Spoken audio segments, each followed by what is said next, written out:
زہرا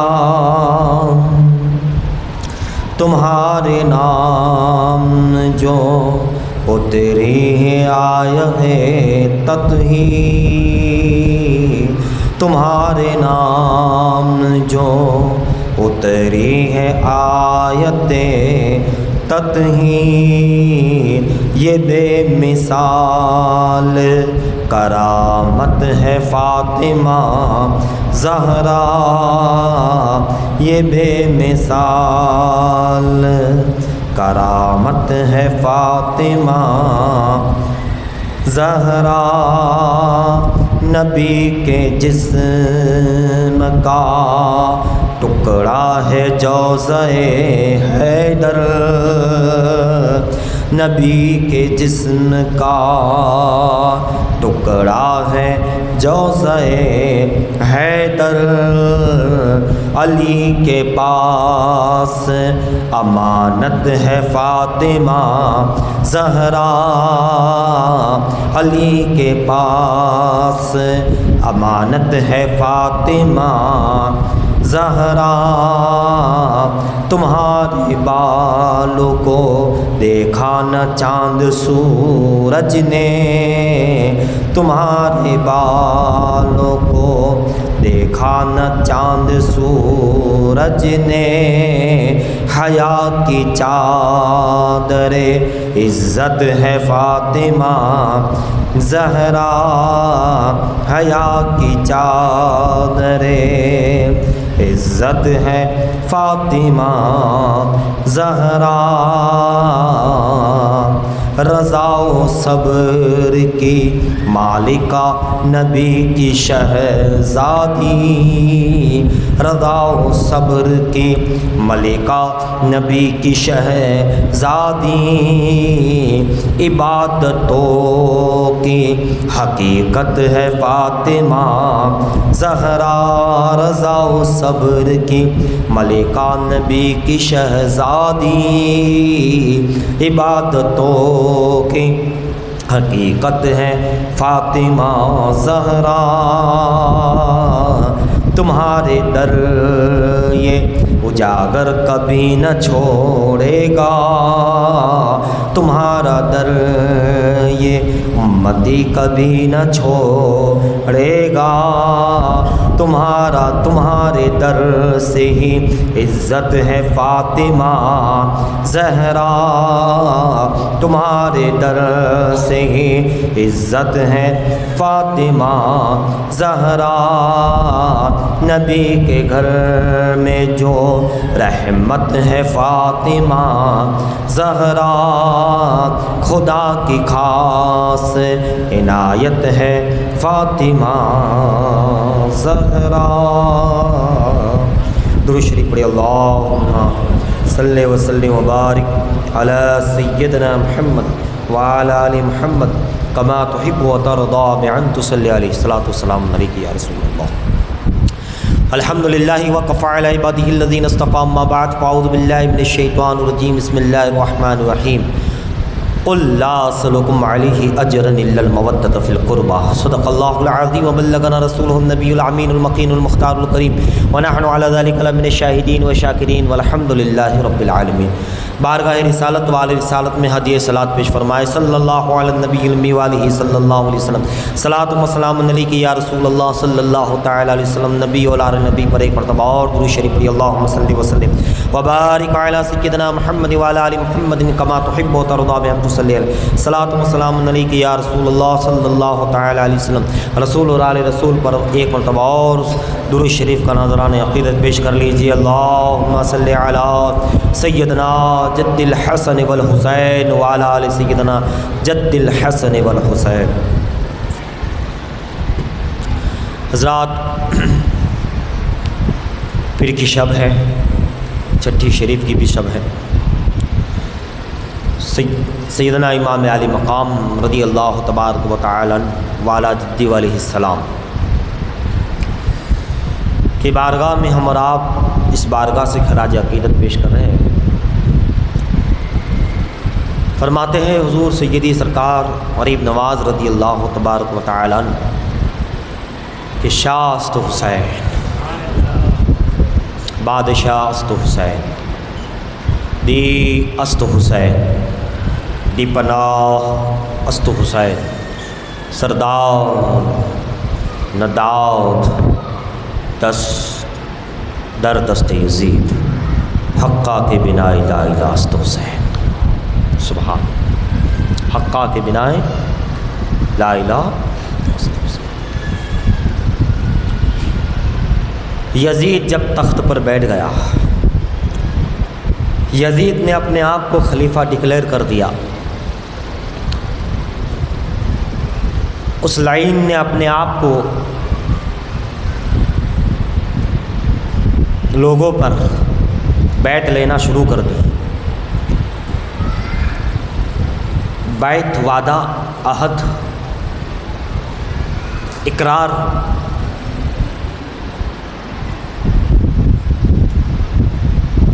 کہ میں ہی خلیفۃ المسلمین ہوں، امیر المومنین ہوں، ساری سلطنت اسلامیہ کا مالک، تنہا جتنا پھیلا ہوا تھا سلطنت اسلامیہ اس کا میں ہی اکیلا وارث، میں ہی بادشاہ ہوں، میں ہی سب کچھ ہوں۔ دیکھیے، جب بندہ خود سے بنتا ہے تو، اور خود سے بننے کے بعد بھی اگر وہ قابل اور لائق نہیں ہے تو پھر کچھ نہ کچھ اس میں رکاوٹیں آتی ہیں۔ اگر خود سے بنا ہے اور وہ قابل ہے، لائق ہے، ہر چیز ہے، تب تو ٹھیک ہے، اس کے حقوق کی پاسداری کرتا ہے، حق کو سمجھتا ہے، جس منصب پر بیٹھا ہے اس منصب کو اگر وہ سمجھتا ہے، اس منصب کا حق ادا کرتا ہے تو ٹھیک ہے، لیکن نہیں سمجھتا تو پھر وہ بیٹھا تو ہے، کہلوا تو رہا ہے لیکن ہے نہیں۔ جیسے خلافت ابو بکر صدیق رضی اللہ عنہ، کچھ حضرات کا اجماع ہوا اور مل کر کے انہیں پیش کر دیا گیا۔ 4 طرح کی ہے یہ جو خلافت ہے، یہ گدی ہے، یہ 4 طرح کی حکومت، خلیفہ یا گدی کہو یا ایک ہے کہ چند حضرات جو ہے اجماع ہو، لوگ کہے کہ بھئی یہ ہے تو وہ ہے، جس میں ابو بکر صدیق ہے۔ دوسرا یہ ہے کہ خود خلیفہ جانشین لکھ لے، خود ہی نامزد کر دے کہ یہ ہے میرے بعد، تو وہ صحیح رہتا ہے، جس میں حضرت فاروق اعظم ہے کہ حضرت صدیق اکبر نے نامزد کر دیا، یہ ہے اطلاع۔ تیسرا یہ ہے کہ ایک مجلس سے شورا، ایک کمیٹی حق ایمان پر چلنے والی، سچائی کے راستے پہ چلنے والی چند حضرات ہو، اور وہ کسی ایک کو، صحیح آدمی کو منتخب کر لے، سچے لوگ، کسی سچے لوگ کو۔ تو باقاعدہ اس دور میں ایک کمیٹی بنی جس میں حضرت علی ہے، دوسرے حضرات ہیں، 6 حضرات ہیں۔ تو ان 6 حضرات کی کمیٹی نے، مجلس شورا نے ایک طے کیا، اس میں حضرت عثمان کو بنایا۔ 4 طریقے کے ہیں۔ ایک یہ ہے کہ چند حضرات اجماع ہو جائے کہ یہ صحیح آدمی اسے بنا، ابو بکر صدیق کو بنایا۔ ایک خود اس کسی صحیح آدمی کو سمجھ کر کے کہے کہ میرے بعد یہ میرا نائب ہے، نمائندہ ہے، اور یہ میرا جانشین ہے، تو وہ ہو جاتا ہے۔ جس صحیح آدمی کو، صحیح آدمی ہے، صحیح آدمی کو دیکھ کے دے گا۔ تیسرا، چند حضرات صحیح سچے لوگ، نفس پرستی نہیں، انا پرستی نہیں، میرا تمہارا نہیں، صحیح آدمی دیکھ کر کے بٹھا دے۔ اس میں حضرت عثمان غنی کو بٹھایا، چند حضرات نے مل کر جو ایک کمیٹی، ایک مجلس شورا بنی تھی جس میں 6 آدمی تھے، اس میں علی بھی تھے، ہے نا۔ اور چوتھا سب سے خطرناک جو حضرت علی ہوئے کہ جب چاروں طرف سے فتنے اٹھ رہے ہو، کوئی تیار نہ ہو، کچھ نہ ہو، تو خود صحیح ہو اور خود بیٹھے اور اعلان کرے کہ میں ہوں، وہ حضرت علی کرم اللہ تعالیٰ۔ ان کو آنا ہی اتنا مشکل تھا کہ نہ مجلس ہے، نہ لوگ ہے، نہ کوئی ساتھ ہے، مگر آپ جانتے تھے کہ میں ہی ہوں اور کوئی نہیں ہے، اب میں ہی ہوں، لہٰذا آپ حق سچ اور آپ ہی تھے، لہٰذا آپ قائم کی آپ نے، اور واقعی قائم ہوئی۔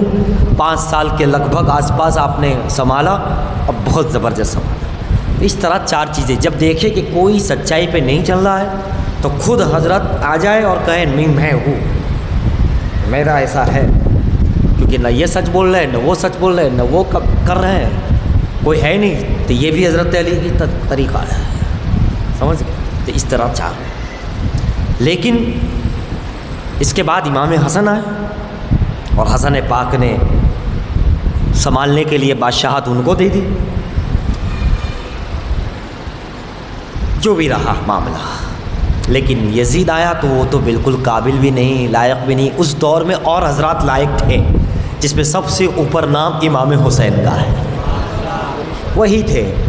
ہاں اگر وہ منع کرے کہ میں نہیں کرتا تو اور تھے، جس میں محمد بن حنفیہ کہہ دو، وہ کوئی اختلاف کرنے والے شخصیت نہیں تھے، کوئی جھگڑالو نہیں، کیونکہ اہل علی کا شہزادہ ہے محمد حنیف بن حنیف، تو وہ ایسے نہیں تھے کیونکہ علی کا خون تھا۔ اگر امام حسین کہے میں نہیں کروں تو پھر محمد حنیف ہیں، ان کے بھائی ہیں، یا آپ کے چچیرے بھائی ہیں مسلم بن عقیل ہے نا۔ اسی طرح اگر وہ بھی منع کرتے یا کوئی مشورہ ہوتا ہے آپس میں کہ ٹھیک ہے، تو عبداللہ بن زبیر ہے، عبداللہ بن عمر ہے، اور دیگر حضرات تھے۔ لیکن یزید نے ان اچھے لوگوں کو نہیں دیا، جو لائق تھے قابل تھے انہی کو منانا تھا، خلیفۃ المسلمین انہی کو بادشاہت دینی تھی، انہی کو۔ وہ کیا کیا؟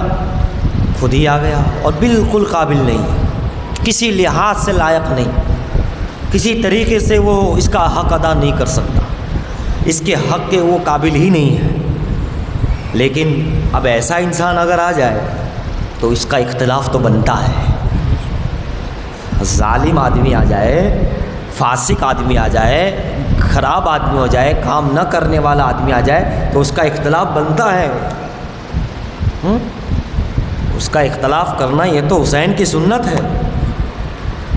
میرے آقا صلی اللہ علیہ وسلم رحمت عالم ہے، لیکن 3 قبیلوں کو ناپسند کرتے تھے۔ سرکار نے کچھ چیزوں کو، کچھ لوگوں کو ناپسند بھی کیا ہے۔ لوگ کہتے ہیں رحمت عالم ہے، ہاں رحمت عالم ہے، لیکن آپ کا ناپسند کرنا ہی اس کے لیے چیکڑی ہے، 9 ہے۔ 3 قبیلے تھے، لوگ سمجھتے تھے کہ یار یہ 3 قبیلوں سے سرکار کیوں پسند نہیں کرتے۔ پتہ بعد میں چلا کہ ایک میں حجاج بن یوسف نکلا، ظالم، اس قبیلے کو آپ نے پسند نہیں کیا تھا پہلے سے، کیونکہ ظالم تھا۔ حجاج بن یوسف بہت بڑا ظالم، تاریخ کی روشنی میں ایسا ظالم سرکار نے پہلے ہی اس قبیلے کو پسند نہیں کیا۔ دوسرا قبیلہ جس کو آپ پسند نہیں کرتے تھے، اس میں مسلمہ بن کذاب، جس نے نبوت کا دعویٰ کیا تھا، سیدنا ابوبکر صدیق رضی اللہ تعالیٰ کے زمانے خلافت میں۔ پھر آپ نے اس کا بائیکاٹ کیا، اس کو اپنا سبق سکھایا تھا۔ مسلمہ بن کذاب، اس کے خاندان پریوار قبیلے کو پہلے ہی سرکار نے باپ دادوں کو پسند، یعنی سرکار نے کچھ چیزوں کو، کچھ لوگوں کو جو پسند نہیں کیا ہے۔ اور تیسرا یہی بنی امیہ، جس میں بعد میں یزید آیا تھا۔ تب لوگوں کو سمجھ میں آیا کہ سرکار مصطفیٰ کریم نے کیوں اس قبیلوں کو پسند۔ ایک نے نبوت کا دعویٰ کیا، زبردستی اپنے آپ کو نبی کہلایا، ایک نے بہت ظلم کیا، حجاج بن یوسف، اور تیسرا یزید مشہور ہے، جو ظالم، بہت بڑا ظالم، یعنی سرکار ظالموں کو پسند۔ اے ظلم کرنے والوں، ائمہ پر، مسلمان پر، ادھر ادھر، ہے نا، بہت ظلم کرنے والوں کو جب مدینے والا پسند نہیں کرتا تو اہل بیت صحابہ، اہل اولیاء اللہ کہاں سے پسند کرے؟ جیسے کفر ہے، کفر کے بعد فوراً ظلم ہے، سمجھ گئے؟ ایک مرتبہ کافر کی حکومت چل سکتی ہے، ظالم کو اللہ مہلت زیادہ نہیں دیتا۔ کافروں کو، فرعون کو 400 سال رہا وہ، لیکن ظالم کو اللہ اور اس کے رسول جلدی پسند۔ دیکھیے یہ مسلمہ بن کذاب کی حکومت کہاں تک رہی، فوراً نیست و نابود ہو گیا، کیونکہ ظالم تھا۔ میں نبی ہوں، مانتا ہے کہ نہیں، تلوار۔ حجاج بن یوسف کچھ عرصہ رہا، لیکن ظالم تھا، جلدی ختم ہو گیا، ہے نا۔ یزید کتنے سال رہا؟ 3 سال ظالم تھا نہیں رہا، ظالم تھا۔ عدل والے کی حکومت سب سے زیادہ رہتی ہے، رحمت کرنے والے کی، انصاف کرنے والے کی، پیار کرنے والے کی، رعایت کرنے والے کی، وہ بندہ زیادہ رہتا ہے۔ ورنہ ظلم کرنے والا، کچھ نہ کچھ ادھر کا ادھر کرنے والا ہے نا، بہت ساری چیزیں ظلم میں آتی، وہ بندہ نہ اللہ کا پسندیدہ، نہ رسول اللہ کا، نہ کسی کا، چاہے پھر وہ دعویٰ کتنا ہی کرے، دعویٰ کتنا ہی کرے۔ تو خود پہلے دیکھ لے تو ظالم ہے یا نہیں ہے، کسی کو ستاتا ہے کہ نہیں ہے، کسی کے پیٹھ پیچھے پروگرام کچھ بنتا ہے، بناتا ہے کہ نہیں، غیبت وغیبت کرتا ہے کہ نہیں، تو خود دیکھ لے، ہے نا۔ لہٰذا یہ بڑی باریک بات ہے۔ تو سرکار نے خود ہی پہلے جن کو قبیلے کو پسند نہیں کیا تھا، اس میں سے ایک یہ تھا، جس میں یزید جب ظاہر ہوا تب صحابہ نے کہا اچھا یہ ہے، اس لیے سرکار انہیں حضرات کو پسند نہیں فرمایا کرتے تھے۔ ظلم تھا، تو میں عرض کر رہا تھا، یزید زبردستی آ گیا اور زبردستی چل رہا ہے، زبردستی بیعت لے رہا ہے، ظلم و ستم کا ماحول ہے، شراب پیتا تھا، ہے نا، نہ کوئی نماز، نہ کوئی علم، نہ کچھ ادب، نہ کچھ احترام، نہ کچھ اس کے اندر اچھی صفات، کوئی چیز نہیں۔ اب ایسے عالم میں اگر یہ رہتا ہے تو اسلام کا بہت بڑا نقصان ہے، دین محمدی کا بہت بڑا نقصان ہے۔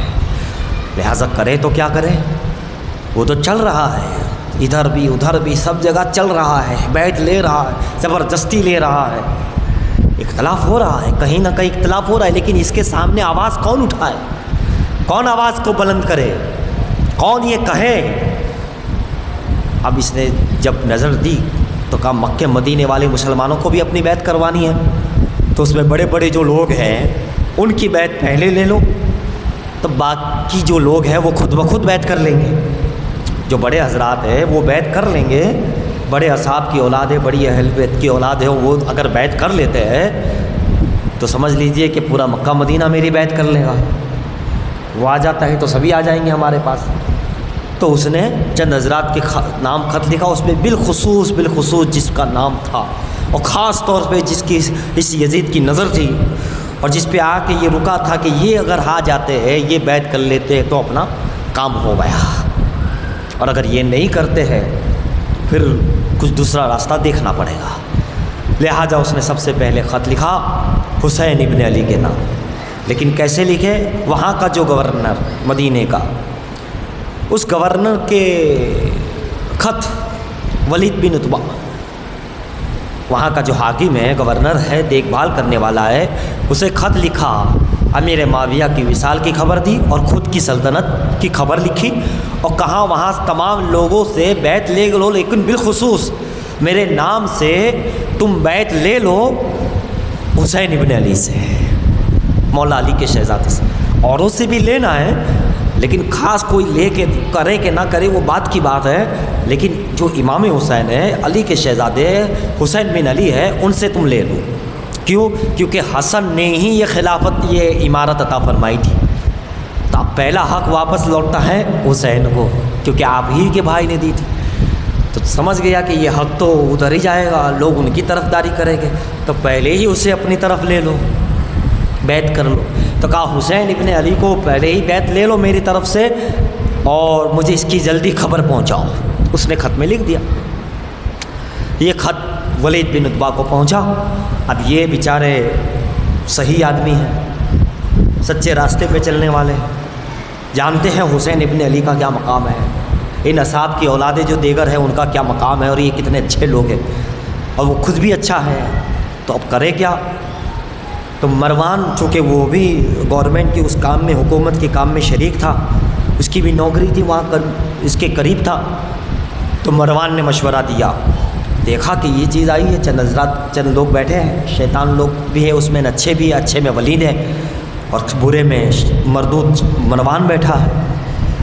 مروان نے کہا اچھا یہ خط آیا تو اے ولید جلدی سے بلائیے حسین ابن علی کو اور بیعت لے لیجئے۔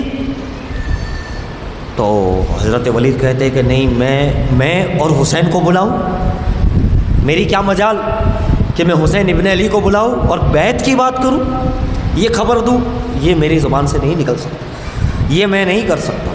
کہا ایسا کیسے ہو سکتا ہے؟ مروان نے جلدی سے 2 آدمی کو بھیجا کہ جاؤ دیکھو کہاں ہیں حسین ابن علی اور جلدی انہیں یہاں بلا لو، ہم بات کر لیتے ہیں۔ 2 آدمی گئے پٹافٹ، گھر پہ دیکھا تو نہیں تھا، پتہ چلا مسجد سے آئے نہیں، اب عشاء پڑھ کر، عبادت کرنے والے حضرات تھے، یہ بڑے عابد و زاہد تھے، تو مسجد میں آپ عبادت کر کے فارغ ہو کے نکل ہی رہے تھے کہ یہ دونوں شخص وہاں پہنچ گئے۔ حسین ابن علی سے، امام حسین سے ملاقات کی اور کہا تمہیں ولید بلا رہے ہیں۔ کہا اچھا کیا خبر ہے؟ کہا کچھ خبر ہے، بس بلاوا بھیجا ہے، ہم آئے ہیں بلاوا۔ ٹھیک ہے تم جاؤ میں آ رہا ہوں۔ حضرت امام حسین سمجھ گئے لگتا ہے امیر معاویہ کا وصال ہوا ہے، اور لگتا ہے یزید نے تخت و تاج لے لیا ہے اور اسی کی بات کرنی ہوگی کچھ۔ کوئی بات نہیں، آپ نے اپنے چند چاہنے والوں کو بلایا، سبحان اللہ، سچے مریدوں کو بلایا اور مشورہ لیا کہ کیا کیا جائے۔ تو کہا کہ بات کی جائے، بات پر کیا بات ہوتی ہے اس کے بعد بات دیکھیں گے۔ ٹھیک ہے، کہا میں جاتا ہوں، کہا آپ اکیلے نہیں ہم بھی ساتھ میں آتے ہیں۔ کہا چلو ساتھ میں، لیکن آپ باہر پہلے رہنا، دروازے کے پاس باہر رکنا ہے، میں اندر جاؤں گا، بات ہوگی، اگر تمہیں ایسا لگے کچھ آواز بلند ہو کچھ بات تو پھر تم اندر آ جانا۔ سچے مریدین سے سچے محب تھے، کیونکہ صاحب کی اولادیں بھی تھے، وہ بھی وفادار تھے، ہے نا، مومنین تھے جیسے صحابہ تھے۔ لہٰذا کہا ٹھیک ہے، حسین کے ساتھی بھی حسینیت والے تھے، لہٰذا ساتھ میں چند حضرات مریدین معتقدین محبین امام کے ساتھ وہاں تک پہنچے۔ آپ نے کہا تم یہاں باہر ٹھہرو، میں بات کرتا ہوں، کچھ معاملہ ایسا لگے تب تم آواز دو تو تم آ جانا۔ کہا ٹھیک ہے، لبیک یا حسین، آپ جب کہیں گے ہم حاضر ہیں۔ حضرت امام علی مقام امام حسین گھر میں تشریف لے گئے۔ ولید نے کھڑے ہو کے عزت کی، بٹھایا، پانی وانی پیش کیا، خیر و خیریت پوچھی کہ حضور آپ کیسی طبیعت ہے، کیسا معاملہ ہے، کیسے؟ جب تک مروان کہتا ہے جلدی جلدی کرو، کیونکہ مروان شیطان لعین تھا وہ، تو کہا وہ خط جو آیا تھا وہ بتا دیا، بولنے کی ہمت نہیں سرکار کے سامنے۔ کہا حضور یہ کچھ آیا ہے وہاں سے، خط ہے یہ آپ دیکھیے۔ وہی ان کا وصال لکھا تھا۔ آپ نے کہا ٹھیک ہے، ایک نہ ایک دن تو سب کو جانا ہے۔ پھر آگے یہی لکھا تھا کہ یزید بن معاویہ تخت پر اور خلیفۃ المسلمین کی گدی پر ہے، اور اے حسین ابن علی آپ میرے نام پہ ان سے بیعت کر رہے ہیں۔ وہی بیعت کی باتیں وغیرہ لکھے تھے۔ آپ نے کہا ٹھیک ہے یہ رکھو۔ مروان کہتا ہے بولو کیا کرتے ہیں آپ، کیا کہتے ہیں؟ تو پہلے تو آپ نے ایک سیدھی ایک کافی اچھی ایک لائن میں بات کہی کہ مجھ جیسا آدمی، مجھ جیسی شخصیت یہ 4 دیواری کے اندر بات نہیں کر سکتا۔ یزید کی بیعت کی بات ہے، مجھ جیسی شخصیت یہاں، آپ کو معلوم تھا اس کے بعد مجھ پر کیا کیا ہونے والا، لیکن آپ نے کہا ٹھیک ہے۔ کبھی کبھی ایسا بھی ہوتا ہے کہ میں یہ ایسا کروں گا تو ریپلے میں یہ ایسا ہونا ہی ہے، تو دیکھیے، تو کہا کہ میں یزید کی بیعت کی بات ہے، اسے امام المسلمین ماننے کی بات ہے، خلیفۃ المسلمین، تو ایسا ہے کہ تم 2-4 آدمی موجود ہو اور اس کے اندر یہی بات ہو جائے اور پھر باہر بات ہو کہ حسین نے یہ کیا، حسین نے تسلیم کر لیا، حسین نے یہ تعریف کی، آپ جو ہے میں یہاں نہیں کر سکتا، میں اس کی بات تو باہر کر سکتا ہوں، باہر آئیے۔ کہا بھی تو رات کا وقت ہے۔ کہا تو پھر اس کو کرنی ہے تو اس کو بات کر سکتے ہیں، ورنہ یہ ہم یہاں یہ بات اس وقت فوراً کچھ جواب بھی نہیں دے سکتے اور کچھ نہیں، بس اتنا جواب دے سکتے کہ ہم میری نانا کی امت کے سامنے بولیں گے، جو بات ہے سب پہ عیاں ہو، سب پہ ظاہر ہو، کیونکہ آپ جانتے تھے مروان کیسا ہے، آپ جانتے تھے کون کیسا ہے، لہٰذا آپ نے کہا کہ یہ بات ایسی نہیں ہے۔ آپ اٹھ کر جانے لگے تو مروان ولید کو کہتا ہے، گورنر مدینہ کو، ان کی بیعت لے لو، اور اگر ان سے بیعت نہیں لے رہے ہیں، نہیں دے رہے ہیں، نہیں ہو رہی ہے تو انہیں قتل کر دو۔ امام جاتے جاتے کانوں میں آواز آ گئی، امام پلٹے اور کہا کیا ولید تو مجھے قتل کرے گا، یا یہ لعین مروان شیطان یہ قتل کرے گا، یا کوئی اور؟ ہمیں ہم حسین ابن علی ہیں، ہم مدینے میں قتل ہونے والے نہیں ہیں، کہہ کر کے آپ تشریف لے گئے۔ زیادہ بیٹھنا بات کرنا مناسب نہیں تھا۔ حضرت گھر پہ تشریف لائے، مریدین نے کہا حضور کیا ہوا؟ کہا بات وہی ہے جو ہم نے کہی تھی۔ تو کہا پھر؟ کہا بیعت تو ہم کریں گے نہیں، لیکن دنیا کو معلوم ہونا چاہیے کہ ہم بیعت کیوں نہیں کر رہے، کیا وجہ ہے، ہر وجہ ہم سامنے لائیں گے۔ کہا اس میں تو بہت مصیبتیں آئے گی، بہت کچھ ہوگا۔ کہا ہوگا، بہت کچھ ہوگا، لیکن پھر دنیا کو کچھ بتانا بھی تو ہے، امت کو معلوم بھی تو ہونا چاہیے کہ کیا اور کیسے اور کس ماحول میں کس طرح اس کو برداشت کیا جاتا ہے اور کس طرح حق کی بات پہ صبر کیا جاتا ہے۔ وَتَوَاصَوْا بِالْحَقِّ وَتَوَاصَوْا بِالصَّبْرِ، ہے نا، وَالْعَصْرِ إِنَّ الْإِنسَانَ لَفِي خُسْرٍ، زمانے کی قسم، ہر انسان خسارے میں ہے، زمانے کی قسم یزید خسارے میں ہے، إِلَّا الَّذِينَ آمَنُوا، مگر جو ایمان والے ہیں، وَعَمِلُوا الصَّالِحَاتِ، اچھے اعمال اور اچھے کردار حسین ابن علی کے ساتھ کرنے والے، وَتَوَاصَوْا بِالْحَقِّ وَتَوَاصَوْا بِالصَّبْرِ، حق کے راستے پہ چلے گئے، صبر کی آزمائش ہوگی، وہ صبر کے مرحلے سے بھی گزر جانے والے ہیں۔ تھوڑا سا اس کو آواز پائے، ہلکا سا۔ حضرات کیا ہوا، وقت گزرتا گیا، ادھر سے ریپلے گیا کہ امام حسین ابن علی نے تو گویا کہ منع کیا ہے۔ پھر دوسرا خط آیا، اگر وہ میری بیعت نہیں کرتے ہیں، یزید نے لکھا، تو انہیں قتل کر دو۔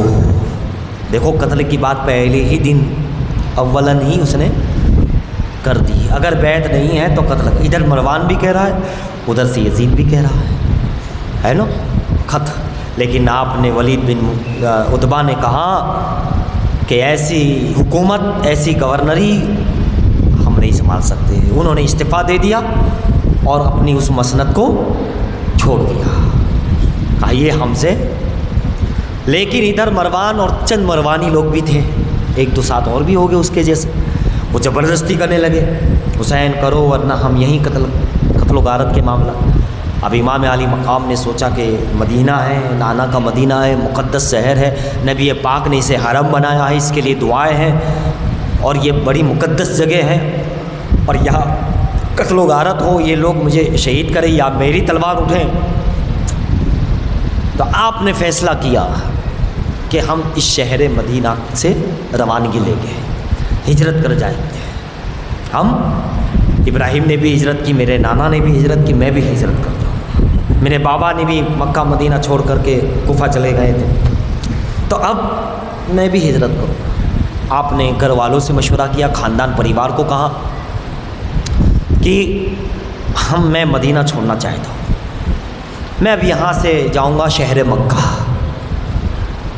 مسلمان ہیں، مومنین ہیں، خانہ کعبہ ہے، پرانا گھر ہے، ابراہیم علیہ السلام ہے، وہیں ہے، اسماعیل کی قربانی وہاں ہے، تو میں وہاں جاؤں گا، لیکن میں اکیلا نہیں، میرا پریوار، میرا خاندان اور حضرات جتنے ساتھ آنا چاہو، بلکہ اگر سب ساتھ آنا چاہو تو سب آ جائیں، ہم وہیں رہائش پذیر اختیار کریں گے مکے میں۔ حضرت بی بی سغرا اور ایک دو افراد خاندان کے، ان کو چھوڑ کر، ایک بی بی سغرا ہے آپ کی شہزادی کمسی، اور ایک اور ہے، ان کو چھوڑ کر سارا خاندان نبوت آپ کے ساتھ ہجرت کر کے مکے کے لیے تیار ہے، ٹھیک ہے، بیویاں ہیں، اولادیں ہیں، مسلم بن عقیل ہے، دیگر حضرات ہیں، چند حضرات کو چھوڑ کر۔ اب مدینہ چھوڑنے کی خبر سارے اہل مدینہ کو ہوئی، تو انہوں نے کہا کہ حضور آپ مدینہ چھوڑ کر جا رہے ہیں، ایسا لگتا ہے کہ مصطفیٰ جان رحمت جا رہے ہیں، چونکہ آپ کی جو شفقت ہے وہ ایسی ہی ہے جیسے مصطفیٰ جان رحمت کیا کرتے تھے، آپ کی جو رحمت ہے، کرم نوازی ہے، مہربانی ہے، کوئی مسئلہ ہو ہم آپ کے پاس آتے تھے، کوئی دعا ہو ہم آپ کے پاس آتے تھے، کوئی چیز ہو ہم آپ کے پاس آتے تھے، ہے نا، کوئی بات ہو آپ سے شیئر کرتے تھے اور آپ کے یہاں مسئلہ حل ہو جاتا تھا، آپ مدد کرتے تھے، آپ دعا کرتے تھے، آپ کی کرم نوازی، لوگ دور دور سے آپ کے پاس آتے تھے، اور سارا مدینہ آپ ہی کے، لیکن آپ نہیں رہیں گے تو ہم کس کے پاس جائیں گے؟ بظاہر کون سا ایسا شخص ہوگا کہ ان کی ذات سے ہم اپنی پریشانی کا حل کریں گے، اپنی بیماری کا حل کریں گے، اپنا کوئی مسئلہ ہوگا تو حل کریں گے، کوئی گھریلو مسئلہ ہوگا تو حل کریں گے، کیسے کریں گے؟ آقا آپ نہیں تو کچھ نہیں۔ آپ کی پھر رحم دلی ایسی ہے، آپ کی کرم نوازی ایسی ہے، آپ کی عبادت اور ریاضت ایسی ہے، مگر آپ نے سمجھایا کہ میرا جانا اتنا ضروری ہے کہ اگر میں نہیں گیا تو وہ ظالم یہاں پہنچیں گے، ان کی فوج پہنچے گی اور یہ یہاں قتل و غارت کریں گے، شہید کریں گے، ہماری بھی شہادت ہوگی، آپ کی بھی شہادت ہوگی، مارے جائے گا۔ اور یہ مقدس شہر ہے، یہ شہر کی عظمت دیکھو، یہ شہر میں میرے نانا جان آرام فرما ہے، یہ شہر میں ابو بکر عمر آرام فرما ہے، یہ شہر میں ماں فاطمہ آرام فرما ہے، یہاں امام حسن آرام فرما ہے، یہاں 10,000 صحابہ جنت البقیع میں آرام فرما ہے، یہ مسجد نبی کی عظیم مقدس مسجد ہے، یہ محراب، یہ ممبر، یہ جنت کی جگہ، یہ تمام ریاض الجنہ سب یہاں ہیں، سرکار کی تربت اطہر یہاں ہے۔ اس کی عظمت کا خیال حسین نہیں کرے گا تو کون کرے گا؟ اس کی احترام ہم خاندان والے نہیں کریں گے تو کون کریں گے؟ ہم پریوار نبی کی اولاد اس کی احترام کو نہیں سمجھیں گے تو کون سمجھے گا؟ ایک طرف حسین احترام کر رہے اور یزید بعد میں آ کر اسی مسجد نبی کی بے حرمتی کی، مدینے کی بے حرمتی کربلا کے بعد خانہ کعبہ اور مسجد نبی اور مدینے کی بے حرمتی یزید کی فوجوں نے کی۔ امام نے احترام کیا، یزید نے احترام نہیں کیا، یزیدیوں نے احترام نہیں کیا اور امام نے اس جگہ کا احترام کیا۔ اسی طرح نانا کے مدینے کا احترام کیا۔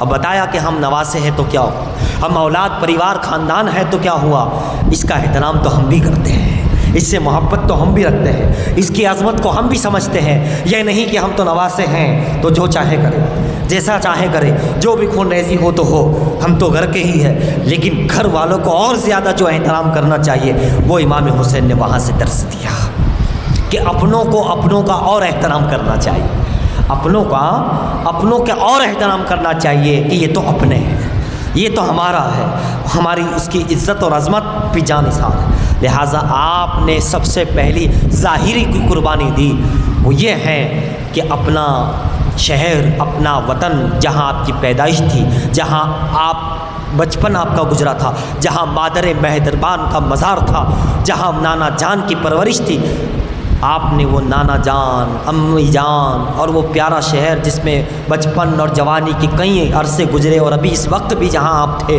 آپ نے اصلی وطن اپنا شہر الوداع کہاں، الوداع کہاں چھوڑ دیا، چھوڑ رہے ہیں، روانہ ہو رہے ہیں، الوداع کہہ رہے ہیں، الوداع کہہ رہے ہیں، الوداع کہہ رہے ہیں، لیکن مدینے کی گلیاں یہ آواز دیتی ہے، اے حسین ابن علی جانے والے، تم تنہا نہیں جا رہے ہو، تمہارے ساتھ سارا مدینہ چل رہا ہے، سارا مدینہ تمہارے ساتھ ہے، تم الوداع، ظاہری طور پہ تو الوداع ہو، دور ہو، لیکن نانا جان تمہارے ساتھ ساتھ ہے، علی تمہارے ساتھ ہے، فاطمہ تمہارے ساتھ ہے، اصحاب تمہارے ساتھ ہے، مسجد نبی تمہارے ساتھ ہے، ریاض الجنہ تمہارے ساتھ ہے، مدینے کی شان و عظمت تمہارے ساتھ ہے۔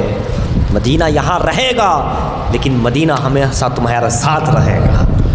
وہ مدینہ کی روانگی یہ ایک بہت بڑی قربانی تھی، ہجرت ایک بہت بڑی قربانی تھی، صرف عظمت مدینہ کی خاطر، ورنہ وہیں رہتے وہیں شہادتیں ہو جاتی ہے نا، لیکن صرف مدینے کی شان، مدینے کی عظمت، ان کا تقدس، اس شہر کا تقدس، اس کی عظمت کو برقرار اور باقی رکھنے کے لیے کہ یہاں یہ سب حرم میں نہیں ہونا چاہیے، آپ وہاں چلے گئے۔ اب یہاں سے ہمیں سبق ملتا ہے کہ جب حسین ابن علی اتنا احترام کرے تو ہمیں اس شہر کا اور اس شہر والوں کا، جہاں کہیں دنیا میں اس شہر والے آرام فرمائیں، اس کا کتنا ادب و احترام اور تقدس مد نظر رکھنا چاہیے۔ یہ بھی ایک پیغام ہے، یہ بھی ایک امام حسین کے کربلا کے واقعہ میں ہمیں درس ہے۔ پھر کیا ہوا، آپ نانا جان کے مزار پہ گئے، نانا جان کے مزار پہ جا کر زار و قطار رونے لگے، اتنا روئے کہ کوئی آواز آتی ہے اندر سے، حسین، اے حسین، بیٹا حسین، شہزادہ حسین، ہاں یہی وقت ہے۔ آنکھ لگ گئی روتے روتے، خواب میں سرکار آئے، کہا حسین یہی سفر تیری شہادت کا معاملہ ہے، ایسی ایسی شہادت ہوگی، ان کی شہادت ہوگی اور اس طریقے سے تمہیں ادا کرنا ہی ہے، جاؤ بیٹا حسین اور فتح کر لو، سبحان اللہ، جاؤ اور کامیاب ہو جاؤ، جاؤ اور سبق سکھا دو، جاؤ اب دنیا کو بتا دو کہ جب امت پہ وقت آئے تو اس طرح بھی شہادت دی جاتی ہے، جاؤ بتا دو جب دین اسلام دین محمدی پہ وقت آ جائے تو اس طرح بھی قربانیاں پیش کی جاتی ہیں۔ جاؤ بتا دو میرے نواسے میری بات کو، میری اس خون کو، میری اس بات کو مکمل کر لو۔ آنکھ کھلی، سرکار سے بہت سلام عرض کیا اور بہت دعائیں مانگی۔ گھر آئے سارا خاندان پریوار، پھر سرکار کے روضے پہ گیا۔ سارے خاندان پریوار، سیدہ زینب ہے، امام مسلم ہے، حضرت قاسم ہے، علی اکبر ہے، اللہ اکبر کبیرہ، تمام کے تمام نے رو رو کے دعائیں مانگی، سلامی عرض کی۔ سرکار نے گویا بشارتیں دیں، کامیابی کی بشارت دی، خوشخبریں دیں اور ان کو جو ہے شفقت اور رحمت اور دعاؤں کے ساتھ نوازا۔ اور سرکار کے اس تربت اطہر سے سرکار کا یہ گھرانہ اجازت لے کر، دعائیں لے کر، سلام آخر عرض کر کے، زیارت آخر عرض کر کے، دیدار کر کے گھر آئے۔ سارا سامان تیار تھا، صبح کا وقت ہو رہا تھا، تہجد کا وقت ہو رہا تھا، نماز ادا کی۔ سغرا بہت بیمار ہے، بی بی سغرا بہت بیمار۔ حضرت سغرا نے کبھی بے ہوش ہو جاتی، کبھی آنکھ کھولتی، شدید بخار ہے۔ امام نے جب پیشانی پہ ہاتھ رکھا تو بخار شدید ہے۔ کہا کہ ان پہ شفقت کی اپنی بیٹی پر۔ بی بی سغرا نے پوچھا ابو جان کہاں جا رہے ہو؟ کہا بیٹا میں اس شہر مکہ کی طرف جا رہا ہوں جہاں سے نانا جان نے اعلان نبوت فرمایا تھا۔ دعوت توحید لا الہ الا اللہ کہاں تھا؟ قولوا لا الہ الا اللہ تفلحوا کہاں تھا؟ کہا مجھے تو لے چلو، یہ میرا بھائی جا رہا ہے، یہ میرے چچا جا رہی ہیں، سب جا رہے ہیں اور مجھے یہاں چھوڑ جا رہے ہو؟ ہاں تم بیمار ہو، تم اچھے ہو جاؤ، میں پھر علی اکبر کو یا قاسم کو بھیج کر تمہیں منگوا لوں گا، تمہیں بلا لوں گا وہاں پر۔ ابھی ہم جا رہے ہیں، پھر تمہیں بھی ہم بلا لیں گے، ایسا موقع رہا تو آپ فکر نہ کریں، آپ یہیں رہیں۔ آپ جو ہے بابا اپنی بیٹی سے دور ہو رہا ہے، بیٹی ایک کمسین بچی بیمار کو چھوڑ کر کے جا رہا ہے۔ کیا قربانی ہے بھائی، سوچنے کی بات ہے۔ بہرحال گھر والوں کو جو تھے دو چار انہیں سمجھایا، اجازت مانگی، گھر سے یہ افراد سامان لے کر کے نکلے۔ سارا مدینہ، سارا اہل مدینہ الوداع اور سلام کہہ رہا ہے، گویا نانا کا مدینہ انہیں سلام کہہ رہا ہے۔ سارا مدینہ مسجد کے در و دیوار انہیں سلام کہہ رہے ہیں، محراب و ممبر ان کے ساتھ چلنے کو تیار ہے۔ آج عجیب بات ہے، اور یہ اسی جگہ جا پہنچے جہاں سے ہجرت کر کے آقا مدینے میں آئے تھے، یہ وہیں جا کر پہنچے اور پلٹ کر امام حسین نے کہا آقا نانا جان تم مکے سے ہجرت کر کے آئے تھے تو یہاں ٹھہرے تھے، اور آج یہ مدینہ چھوڑ کر نواسا جا رہا ہے، یہیں کھڑے ہو کے تمہیں الوداع کہہ کر کے جا رہا ہے۔ اللہ اکبر کبیرہ۔ اس مقام سے پھر یہ قافلہ شہر مکہ کی طرف جا رہا ہے۔ شہر مکہ کی طرف پہنچا تو شہر مکہ والے تو بہت خوش ہو گئے، کیونکہ ابھی تک حسین مدینے میں بہار لٹا رہے تھے، اب مکے میں آ گئے، مکے میں الگ بہار ہوگی۔ ان کا شاندار استقبال ہوا، بہت شاندار طریقے سے رکھا گیا، خدمت کی گئی۔ امام وہی عبادت میں ہے، وہی طواف میں ہے، اب تو یہاں طواف بھی ہو رہا ہے۔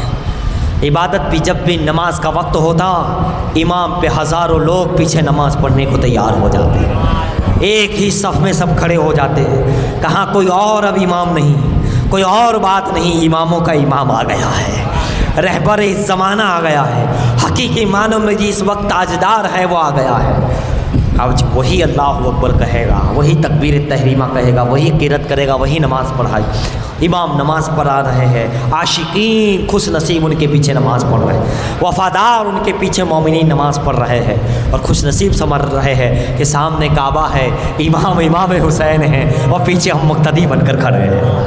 اور نماز کے بعد ان کے ہاتھ پر بیعت ہو رہے ہیں، ان کے ہاتھ پہ معافی مانگ رہے ہیں، ان کے سامنے باادب ہو رہے ہیں۔ امام کچھ نصیحت کر رہے ہیں، کبھی دین کی باتیں کر رہے ہیں، ہے نا، کبھی رسول اللہ کی حدیثیں سنا رہے ہیں، کبھی قرآن کی آیتیں پڑھ کے سمجھا رہے ہیں۔ کوئی مسئلہ ہو تو لوگ پوچھ رہے ہیں، اس مسئلے کو حل کر رہے ہیں۔ کوئی مشکل زدہ آ رہا ہے تو اس کی مشکل کو حل کر رہے ہیں۔ کوئی پریشانی زدہ آ رہا ہے تو پریشانی کو۔ امام کا یہ وقت جو خانہ کعبہ مکے میں رہا، یہ اس انداز سے تھا کہ گویا امام مہدی کی یاد دلا رہا ہے۔ امام مہدی کا ظہور، اسی کعبے کے پاس امام مہدی پہچانے جائیں گے۔ 313 اولیاء اس وقت وہاں موجود ہو گئے، اور اسی درمیان امام مہدی کو لوگ اولیاء اللہ پہچانیں گے اور انہیں کے ہاتھ پر اسی وقت ظاہری طور پر بیعت کریں گے اور یہ کہیں گے ہاں ہاں کعبہ بھی وہی ہے، امام بھی وہی ہے، بس بات وہ حسین تھے، تم مہدی ہو ان کی اولاد میں۔ اور کہا اس وقت اس روئے زمین کا واحد قطب الاقطاب امام الاولیاء کوئی ہے تو امام مہدی آپ نظر آ رہے ہیں۔ اس کو دیکھ کر لوگ مومنین ان کی طرف جو مومنین سچے ہو گئے جیسے کربلا میں مکے میں ہوا تھا، تمام ان کی طرف راغب ہو جائے۔ یعنی امام حسین نے مہندی تک کا زمانہ مکے میں رہ کے بتا دیا تھا کہ دیکھو اس درس کو، اس نظارے کو، اس منظر کو مت بھولنا، پس منظر کو میں اس منظر میں ہی تمہیں دکھا رہا ہوں، اسے دہراتا جائے، دنیا اس کو دہراتی رہے گی، اور اس منظر کو دیکھ لو، بس میرا بیٹا مہندی آئے گا، جیسے میں اس وقت کا بادشاہ ہوں، شاہ است حسین، بادشاہ است حسین، اسی طرح جب مہندی آئے گے تو شاہ است مہندی کہلائے جائیں گے، بادشاہ است مہندی، دین است مہندی ہوگے۔ میرے غریب نواز نے حسین سے لے کے مہندی تک ہمیشہ کے لیے اس مسئلے کو حل کر دیا ہے کہ کون بادشاہ ہے، کون امامت کبریٰ پہ اس وقت فائز ہے، کون اس وقت حق پر ہے، کون بادشاہ ہے۔ اور کوئی ہوتا، علم والا ہوتا، عبادت والا ہوتا، کوئی اور کو ہوتا تو نہ جانے اس شعر کو کہنے میں جو ہے شک و شبہات لے آتا، نہ جانے کیا کہہ دیتا، چونکہ وہ امام ہے، امام، اسے سمجھنے کے لیے کوئی بڑا ولی چاہیے، انہیں سمجھنا عالموں کا کام نہیں ہے، انہیں سمجھنا تو بہت دور، انہیں پہچاننا عابدوں کا کام نہیں ہے، انہیں پہچاننا دنیا کی عقل کے بادشاہوں کا کام نہیں، انہیں پہچاننا ہے تو غریب نواز کی نظر چاہیے۔ ان کی نظر نے پہچانا اور پکار اٹھے شاہ است حسین، بادشاہ است حسین۔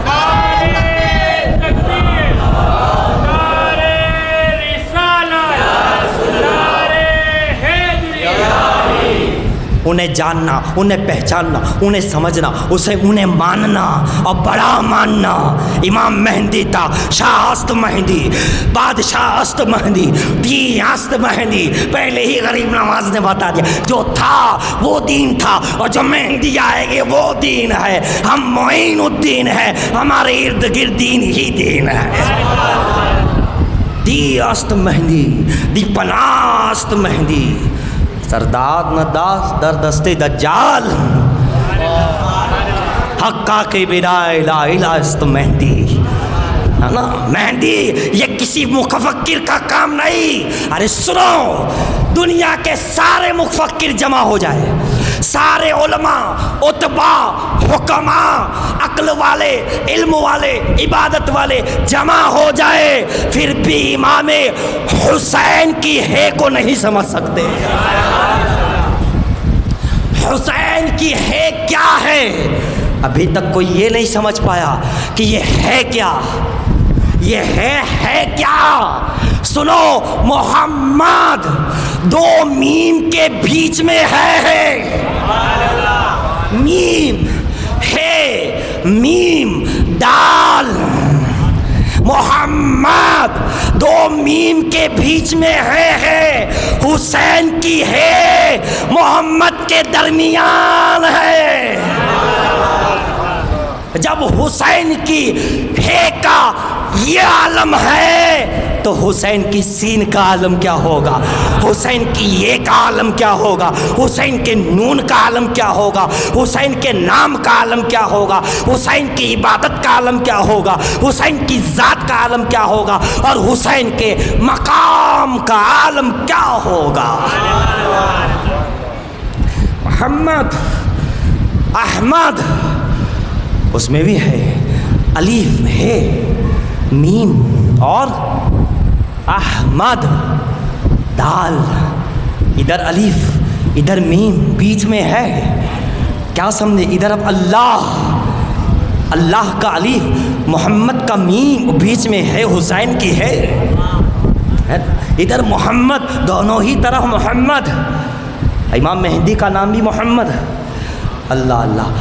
محمد مصطفیٰ محمد مہدی میم میم کے بیچ میں ہے حسن حسین.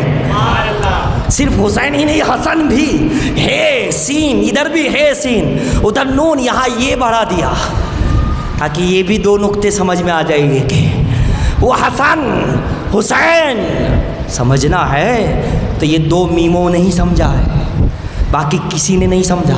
یہ دو ہی سمجھا سکتے ہیں, باقی کوئی نہیں سمجھا سکتا. ان کے مقام کو یہ دونوں نے دیکھا, انہوں نے ہی دیکھا, کسی نے نہیں دیکھا. یہ دو ہی ہے, یہ دو میم ہیں. ایک عبد القادر جیلانی محی الدین کی میم ہے, ایک خواجہ حسن معین الدین اجمیری کی میم ہے.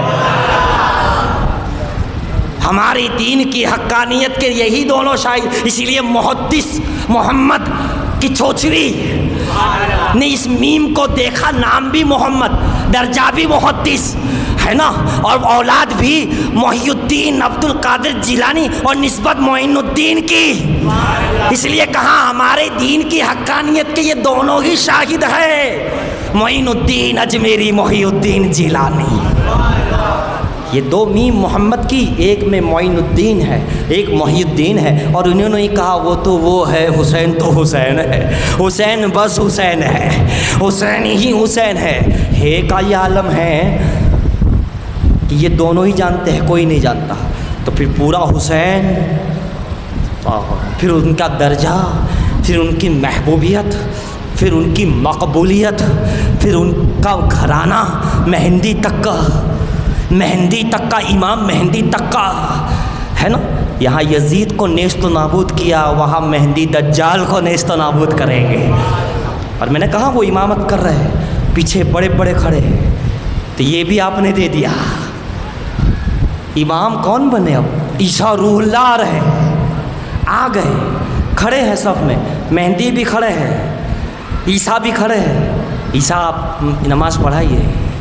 عیسیٰ کہے گے نہیں نہیں, عیسیٰ روح اللہ ہے, نبی ہے, ان کی عظمتیں بہت بلند ہے.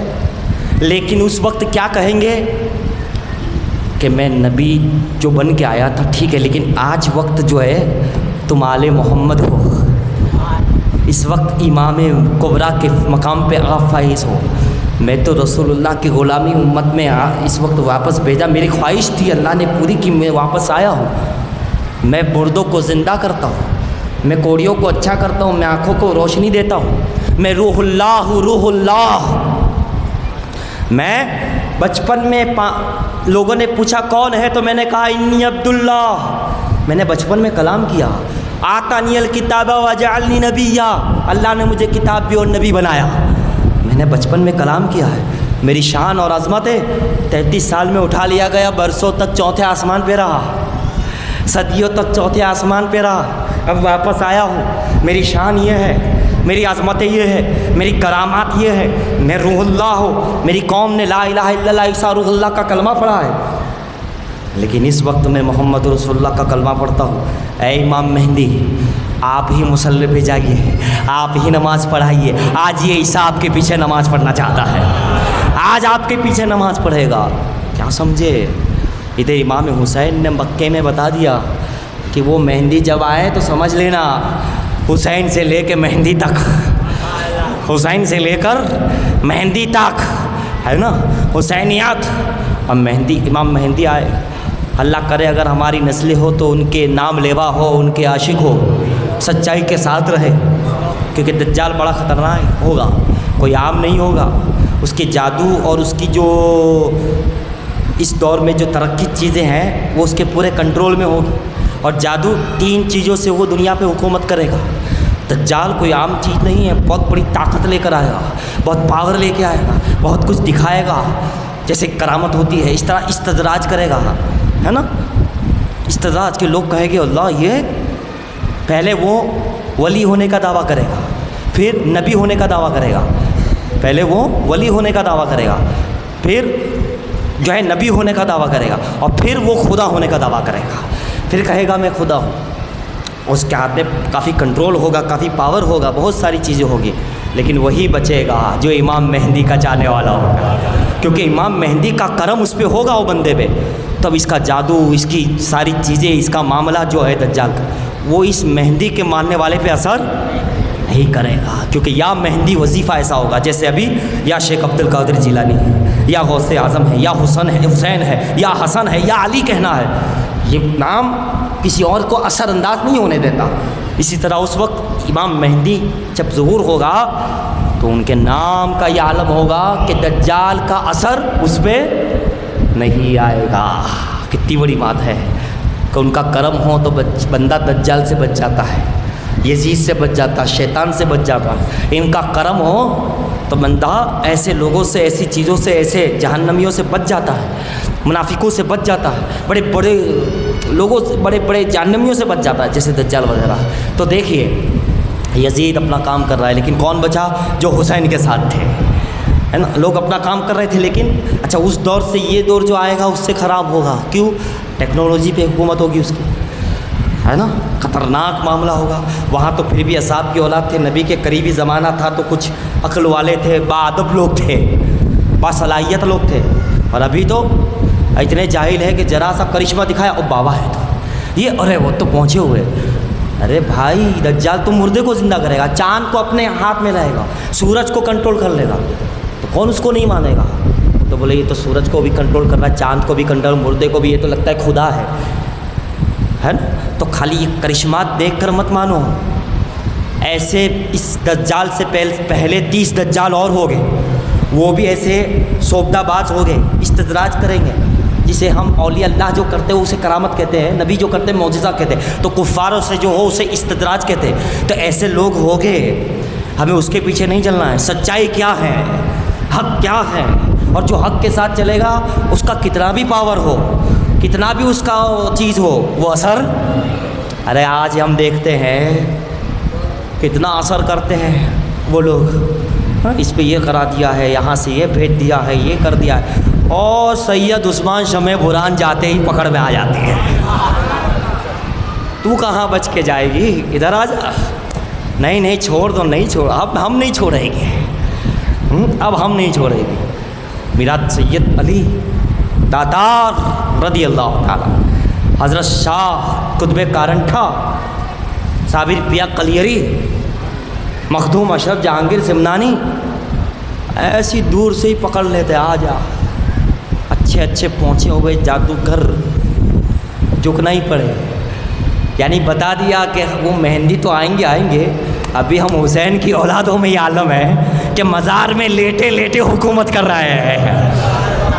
یہ بتا دیا انہوں نے کہ مزار میں لیٹے ہوئے برسوں گزر گئے، لیکن کوئی کہیں کی بلا والا ہو، کتنی ہی بڑی طاقت والا ہو، ہم اسے پکڑ لیتے ہیں۔ جب ہم مزار میں بیٹھ کر حسنی حسینی ہو کر پکڑ لیتے ہیں تو وہ تو حسن و حسین امام خود ہیں۔ وہ کربلا میں بیٹھ لیٹے تو ہے تو موجود بظاہر، مگر دنیا میں کوئی ان کا نام لے کے المدد کہے تو یقیناً وہ وہیں سے ہاتھ بڑھا کر کے مدد کیا کرتے ہیں۔ تو دیکھو حضرات، یہ حسنی حسینی اولادیں، یہ پریوار، یہ خاندان جو لیٹا ہے، مشکل کشا نظر آ رہا ہے، دور کر رہا ہے، بچوں کو، بندوں کو بچا رہا ہے، کہاں کہاں بچا رہا ہے، کس کس انداز سے بچا رہا ہے۔ ان کے نام کا وظیفہ، ان کی محبتیں بچا رہی ہے، آج بھی ان کی محبت بچا رہی ہے، اور آنے والے وقت میں بھی بچاتی رہے گی۔ جس کو بچنا ہے وہ حسینیت کے جھنڈے کے نیچے آ جائے، وہ اہل بیت کے جھنڈے کے نیچے آ جائے۔ تو حضرات میں کیا عرض کر رہا تھا، درود شریف پڑھیے، اللہم صلی علی سیدنا جد الحسن والحسین وعلی آل سیدنا جد الحسن والحسین۔ تو آپ دیکھو امام نماز پڑھا رہے ہیں مسلسل، مکے کے وہ خوش نصیب لوگ، جانثار سچے لوگ نماز پڑھ رہے ہیں، کعبے کا طواف حسین کے ساتھ ہو رہا ہے، تلاوت ساتھ میں ہو رہی ہے، عبادت ساتھ میں ہو رہی ہے، صفا مروہ کی صحیح ساتھ میں ہو رہی ہے، عمرہ ادا کرنا ہے تو ساتھ میں ہو رہا ہے۔ وہ خوش نصیب تھے جو حسین ابن علی امام کے ساتھ ادا کر رہے تھے، امام کے ساتھ ادا کر رہے تھے، وہ خوش نصیب تھے، امام کے ساتھ بھی تھے، امام کی محبت میں، امام کو اپنا امام سمجھ کر کے، امام الاولیاء سمجھ کر کے، قطب الاقطاب سمجھ کر کے ادا کر رہے تھے، کیونکہ وہ مقام ہی ایسا ہے، وہ مقام ہی ایسا ہے جناب کہ وہاں ہر ولی طواف کرتا ہے، ہر صحابی غائبانہ بھی پہنچتے رہتے، آتے رہتے، جاتے رہتے، اور آج تو حسین خود ظاہری طور پہ ہے، ظاہری پہلے تو ایسے ہی آتے جاتے تھے مکے میں، آپ تو بنفس نفیس جسمانی طور پر جلوہ فرما ہیں، دھوم مچ گئی مکے میں، دور دور تک لوگ امام حسین کی زیارت کرنے آ رہے ہیں، ملنے آ رہے ہیں۔ ایک عجیب ماحول ہے، جو ہونا ہی چاہیے تھا، جو وہ حق تھا وہ ادا کر رہی تھی امت۔ لیکن وہاں کا اختلاف روایت ہو سکتا ہے کہ گورنر یا کسی اور نے، غالباً گورنر نے ہی کتاب میں جو لکھا، اس نے مکے سے باہر آ کر فوراً خبر بھیج دی یزید کو، کوفہ والوں کو۔ دونوں طرف خبریں عام کر رہا ہے، کچھ لوگ عام کر رہے تھے کیا کہ حسین ابن علی یہاں ہے، پورا پریوار خاندان یہاں آیا ہے اور یہاں بڑا ان کا شہرہ ہے، بڑا چرچا ہے، بڑی عظمتیں ہیں، بڑی لوگ ان کو مان رہے ہیں۔ یہ خبر وہاں پہنچی، کوفیوں کو بھی پہنچی، یزید کو بھی یہ خبر عام ہو گئی دور دور تک۔ پھر کیا ہوا وہ ہم عرض کریں گے، لیکن آپ دیکھیں امام حسین کی شان۔ آج خانہ کعبہ آ رہے ہیں، مدینے سے آقا آ رہے ہیں، وہ کیا کہتے ہیں، بڑا عمرہ جو کہتے ہیں، مدینے سے لوگ لاتے ہیں، کیا کہتے ہیں، بڑا عمرہ کہتے ہیں، کیوں کہتے ہیں؟ کیونکہ مدینے سے آئے ہیں۔ سرکار کی عمرہ ہی نہیں، بڑی ہجرت ہو رہی ہے، بڑی ہجرت ہے، لوگ ہجرت کرتے ہیں، لیکن یہ ہجرت کیسی ہے؟ نبی کا پریوار مکے کی طرف بڑی ہجرت ہے، ادا بھی ہو رہا ہے عمرہ، ہجرت بھی ہو رہی ہے۔ اور چلتے چلتے بات کو آخر میں یوں عرض کروں آج کی اس محفل میں کہ اللہ ان فلسطین کے بچوں کو بھلا فرمائے، اللہ ان غزہ کے ماحول میں جو غیبی مدد فرمائے، اللہ تعالیٰ مظلوموں کی مدد فرمائے۔ دیکھیے اب مظلوم ہے حضرات، امام جب چلے مدینے سے مکے آئے، مکے میں رہ رہے چند عرصہ، چند مہینے مکے میں رہے، دور تک خبر پھیل گئی کہ امام مکے میں آ گئے، خاص کر کے کوفہ والوں کو اطلاع ملی، اطلاع پہ اطلاع ملی، خبر پہ خبر ملی کہ حسین نے مدینہ چھوڑ دیا ہے، امام حسین نے مدینہ چھوڑ دیا اور مکے میں آ گئے۔ وہ سوچنے لگے جب وہ مکے جا سکتے ہیں تو کوفہ کیوں نہیں آ سکتے، مکہ چھوڑ کے کوفہ بھی آ سکتے ہیں۔ ابھی آگے انشاءاللہ ہم اس کو دیکھیں گے، بیان کریں گے۔ لیکن کربل کا واقعہ، سارا واقعہ، یہ پورا جو واقعہ ہے، یہ واقعہ بھی آج تک محفوظ ہے۔ یہ واقعہ کی ایک ایک بات کو اللہ نے لوگوں تک رکھا ہے، کچھ تو ہوگا جس کو محفوظ رکھا گیا ہے۔ واقعات ہزاروں ہوئے ہیں، کئی ایک چیزیں ہوئی ہیں، لیکن اس واقعے کو، ایک ایک بات کو، ایک ایک چیز کو، بلکہ کون کہاں شہید ہوا، کیا نہیں ہوا، کہاں ٹھہرے امام، کیا ہوا راستے میں، کس سے ملاقات ہوئی، کیا بات ہوئی، کتنے خط آئے، کس نے لکھا اس کے نام، ایک ایک بات کو محفوظ رکھا۔ جو لوگ کہتے ہیں نا کربل کا واقعے کو اٹھنا وہ ضروری نہیں ہے یا اس سے، ارے نادان، 1400 سال سے جو واقعہ محفوظ ہے، اللہ نے رکھا ہے، اسے محفوظ برقرار رکھا ہے، زندہ رکھا ہے، اس واقعے کو زندہ رکھا ہے، تو کچھ تو ہوگا اس واقعے میں کہ وہ واقعہ بھی آج تک زندہ ہے، شہادت بھی آج تک زندہ ہے، اول تاخیر باتیں زندہ ہے، موجود ہے۔ مٹانے والوں نے مٹایا، فتوے دینے والوں نے فتویٰ بھی دیا تھا، ہر زمانے میں اختلاف ہوا، لیکن واقعہ آج بھی وہی موجود اور وہی تر و تازہ اور وہی مشہور و معروف، مٹ نہیں رہا، ختم نہیں ہو رہا ہے، کم نہیں ہو رہا ہے، ذکر بڑھتا جا رہا ہے، ذکر باقی ہے، واقعہ باقی ہے، ذکر حیات ہے، زندہ ہے، واقعہ زندہ ہے، کچھ تو ہے۔ آپ خود بھی سوچئے، آگے تو بیان آئے گا ہی، مگر خود سوچیے کہ اس واقعے میں ہمیں کیا کیا مل رہا ہے، کیا ہے، سب کچھ ہے، سب کچھ ہے، تبھی تو ہے۔ یہ عام بندے کی شہادت نہیں ہے، عام وجہ سے شہادت نہیں ہے، عام بات نہیں ہے، کوئی تو خاص ہے، کچھ خاص ہے تبھی اسے باقی رکھا گیا ہے۔ دیکھو خاص باتوں کو، خاص چیزوں کو، خاص آیت جیسے قرآن کو ابھی تک باقی، صبح قیامت تک باقی رہے گا، جیسے کچھ ایسی چیزیں اللہ نے باقی رکھی وہ باقی رہے گی، ہمیشہ باقی رہے گی۔ تو بات کیا ہے جس کو اللہ نے صبح قیامت تک باقی رکھا ہے، اس واقعے کو خاص باقی رکھا ہے، سجدہ شبیر کو باقی رکھا ہے نا، ضرب ید اللہ کو باقی رکھا ہے نا، اسے باقی رکھنے میں کیا ہے، بہرحال آپ سنیں گے۔ آئیے ہم دعا کرتے ہیں رب تبارک و تعالی ہم